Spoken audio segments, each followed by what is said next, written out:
शैक्षणिक क्षेत्रातील उल्लेखनीय कार्याची दखल. राजेश माणिकराव ढोके यांना राष्ट्रीय ज्ञान भास्कर पुरस्कार जाहीर.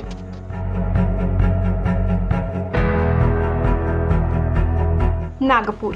दर्पणकार बाळशास्त्री जांभेकर पत्रकार संघाच्या वतीने शिक्षक दिनाचे औचित्य साधून विविध क्षेत्रात उल्लेखनीय कार्य करणाऱ्या मान्यवरांचा राष्ट्रीय स्तरावर गौरव करण्यासाठी राष्ट्रीय ज्ञान भास्कर पुरस्कार तसेच राष्ट्रीय दीपस्तंभ पुरस्कार वितरण समारंभाचे आयोजन करण्यात आले.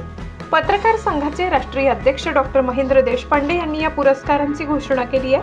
शैक्षणिक क्षेत्रात उत्कृष्ट कार्य करून उल्लेखनीय योगदान देणारे नागपूर येथील राजेश माणिकराव ढोके यांच्या कार्याची दखल घेत त्यांना राष्ट्रीय ज्ञान भास्कर पुरस्कार जाहीर करण्यात आलाय.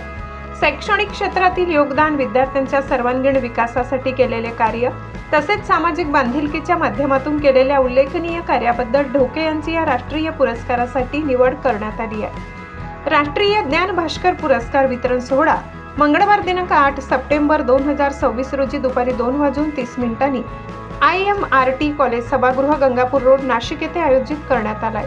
हा सोहळा अतिविशिष्ट मान्यवरांच्या उपस्थितीत दिमाखात संपन्न होणार आहे. राजेश माणिकराव ढोके यांना राष्ट्रीय स्तरावरील हा सन्मान जाहीर झाल्याने शिक्षण, पत्रकारिता आणि सामाजिक क्षेत्रातून त्यांच्यावर अभिनंदनाचा वर्षाव होत आहे. ब्युरो रिपोर्ट, तापी परिसर न्यूज, नागपूर.